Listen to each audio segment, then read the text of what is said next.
Siguiente ejemplo. Ahora vamos a suponer ni siquiera que están las cargas distribuidas sobre cualquiera de los ejes, sino en diferentes posiciones. Por ejemplo, acá una. Vamos a dejarla esta como menos 43 microcoulombs. Esto es X, esto es Y. Vamos a definir a X y en milímetros. ¿Sí? Entonces es que tengo una posición 20,4. ¿Sí? Vamos a poner otra carga aquí, que sea positiva, en menos 18,10 de 56 microcoulombs. Y vamos a poner otra carga aquí, también positiva, de 49 microcoulombs en una posición de menos 8,22. Recuerden que estas coordenadas están en milímetros, ¿sí? Y la carga que me va a interesar analizar va a ser esta. Entonces vamos a igual determinar fuerza resultante y dirección de esta carga. Entonces, en un primer diagrama de fuerzas, aquí tengo la fuerza, la carga que me interesa. Entonces, respecto a esta, vamos a llamarle esta la 1 y esta 2. ¿Vale? Entonces, respecto a 1, son cargas del mismo signo. Por lo tanto, hemos visto que cuando son cargas del mismo signo, se repelen. Este va a tener un movimiento entonces contrario a donde está la otra carga. ¿Sí? Ahora, tenemos el caso de una carga negativa. ¿Sí? 2. Esta se encuentra en esta posición. Son signos contrarios, por lo tanto la carga que me interesa va a tender a acercarse a esa carga. Entonces, con esto ya puedo formar mi regla del paralelogramo, que es dibujar líneas paralelas a las líneas que me expresan las fuerzas, es decir, acá va una, acá va otra. ¿Sí? Y la fuerza resultante, que es la que a mí me interesa, es esta. Esta es la que queremos determinar. ¿Sí? Y en este caso, como está sobre el primer cuadrante, su dirección no se suma nada, simplemente quedaría el ángulo que encuentre directamente con la tangente. Entonces, esto es lo que nos interesa encontrar. Esta va a ser, vamos a dejarla como fuerza 1 y esta como fuerza 2. Entonces, vamos a hacerlo en una serie de pasos. Hablemos, primer paso es encontrar las distancias y los ángulos de estos movimientos. Entonces hablamos que el 1 es entre las cargas positivas. Entonces aquí tengo la que me interesa y aquí está la otra carga. ¿Sale? Entonces tengo que calcular este desplazamiento primero. ¿Cómo le hago? Tengo las coordenadas que es menos 8 y 22. Recuerden que todas estas coordenadas están en milímetros. Y este es menos 18, menos 10. ¿Sí? Y lo que vimos para calcular esta distancia es utilizar una fórmula que es para la distancia entre dos puntos. ¿Cómo es eso? Vimos lo de delta X y delta Y. Y les explicaba, ¿a quién voy a tomar como final? Cuando son cargas del mismo signo, ¿sí? Esta es la que me interesa. Cuando son cargas del mismo signo, entonces la final va a ser la otra carga. No, perdón, va a ser la carga que me interesa. ¿Sí? Es decir, este menos 8 y este 22 va a ser mi punto final. ¿Sí? Y la fórmula dice menos la otra posición, que es menos 18 menos 10. Entonces, si resuelvo, menos por menos es más, menos 8 más 18 da 10. ¿Sí? Recordamos, le agrego lo de milímetros. Menos por menos es más, 22 más 10 entonces son 32 milímetros. Entonces con esto ya encontré que esta distancia de acá, y es más, tracemos el movimiento, recordando que esta va a tender a alejarse, entonces el movimiento es en este sentido. Ambos van a ser positivos, va hacia la derecha en X y hacia arriba en Y, que es el caso que nos dio acá. ¿Sí? Entonces la distancia es igual a la raíz cuadrada de la suma al cuadrado de los componentes, es decir, raíz cuadrada de 10 al cuadrado más 32 al cuadrado. 10 al cuadrado pues es 100. 32 al cuadrado es 1024. La suma es 1124. Por lo tanto, la distancia que separan estos de 1 le vamos a poner el prefijo para diferenciar de la otra que vamos a calcular es de 33.53 milímetros. ¿No? Y el siguiente paso es calcular la dirección.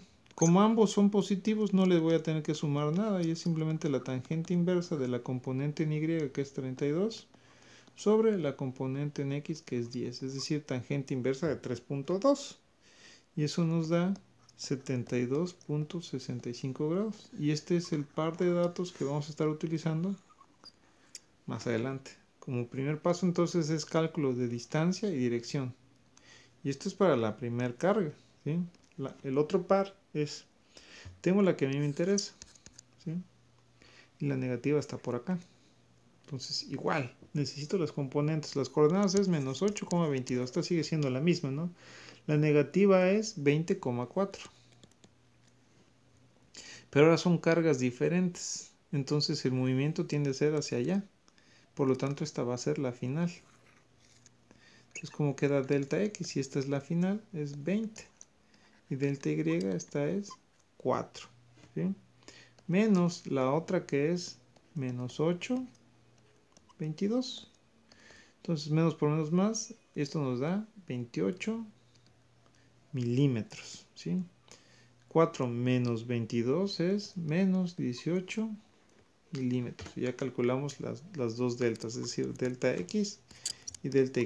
Para llegar al movimiento, si se fijan, en y va a ser negativo, en x como va a la derecha es positivo, tal como nos dieron los signos acá.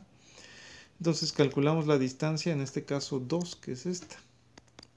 Ya vimos que es raíz cuadrada de la componente x, es decir, 28 al cuadrado más, aunque es menos 18, el valor al cuadrado se va a volver positivo.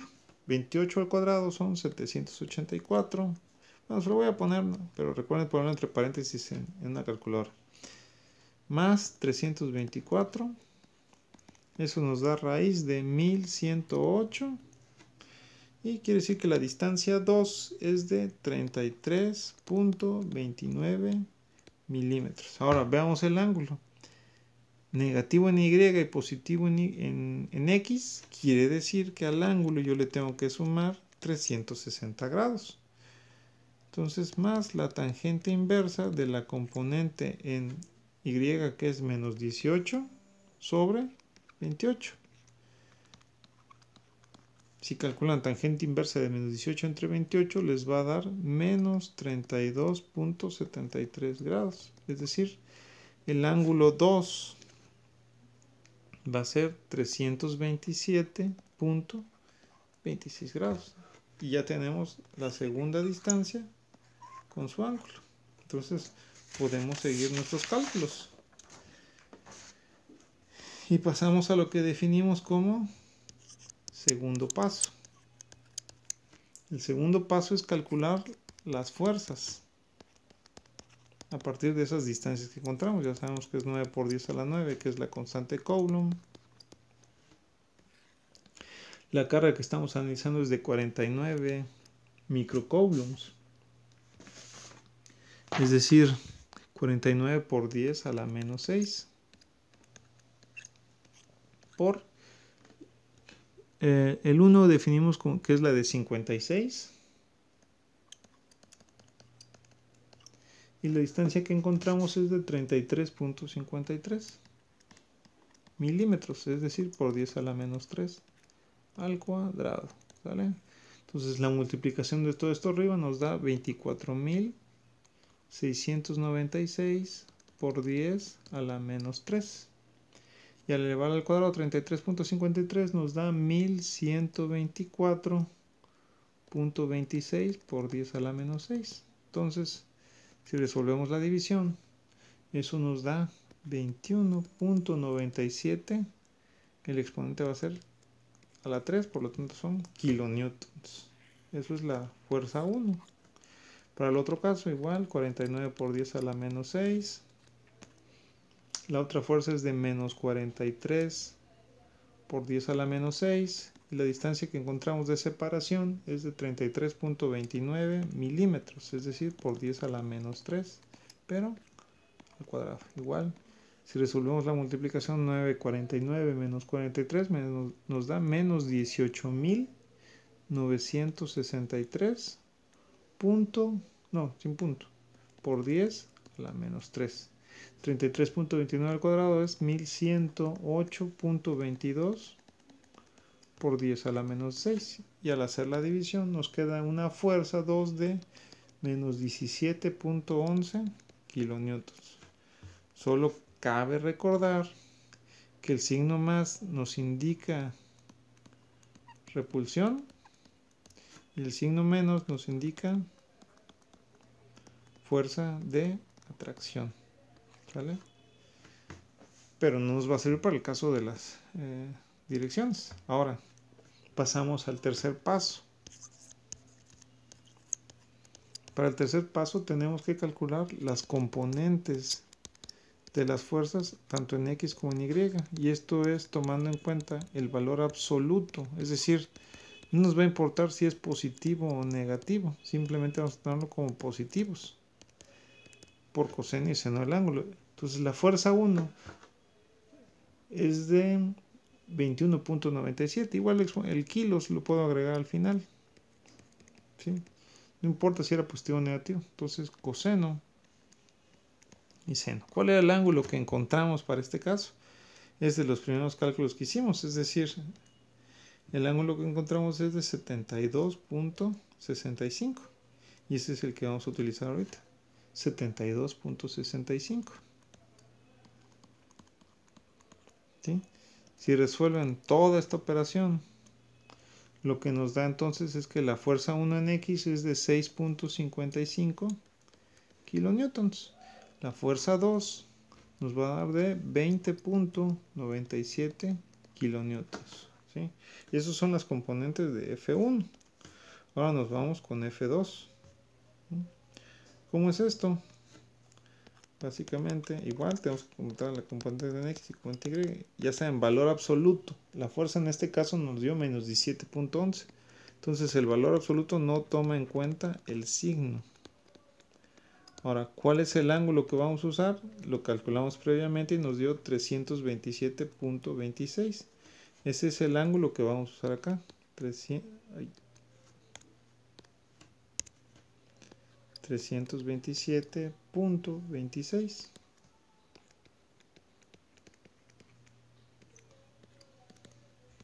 Entonces, si resolvemos, el primero nos va a dar 14.39 kilonewtons y el segundo menos 9.25 kilonewtons. Les recuerdo, no estoy usando acá lo de kilos, pero lo estoy agregando al final. Es válido, ¿sí? Entonces ya tengo todas las componentes en X y Y de esos dos movimientos. Entonces con esto ya pasamos al cuarto paso.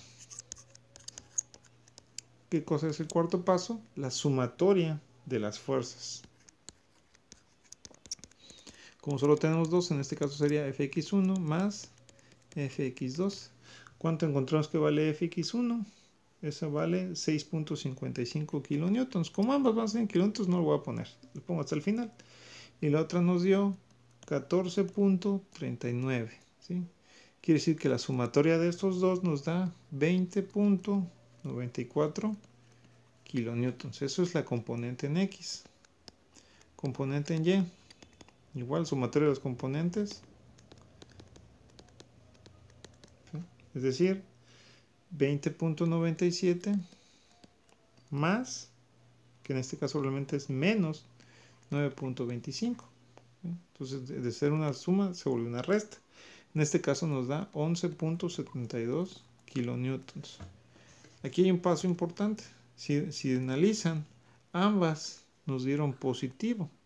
¿Qué quiere decir eso? Que el ángulo resultante no se le va a sumar nada porque está en el primer cuadrante. ¿Sí? Esto es lo que indica esto.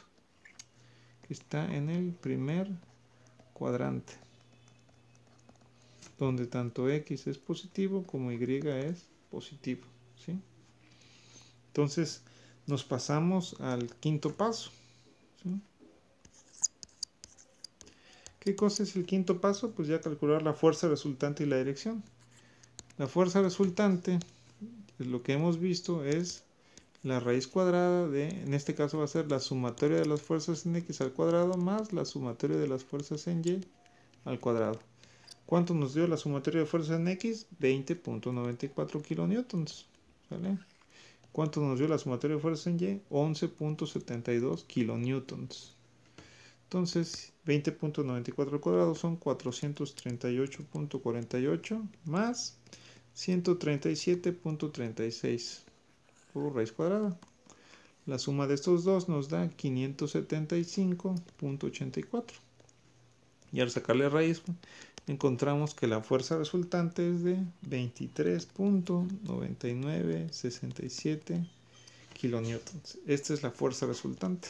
Ahora, la dirección. Como es el primer cuadrante, directamente tangente inversa de componente en Y entre componente en X. ¿Sí? Esto nos da tangente inversa de 0.5597. Por lo tanto, el ángulo resultante es de 29.23 grados. Y eso nos da pie al sexto y último paso, que es hacer el dibujo de diagramas de fuerza. ¿Cómo es esto? ¿Sí?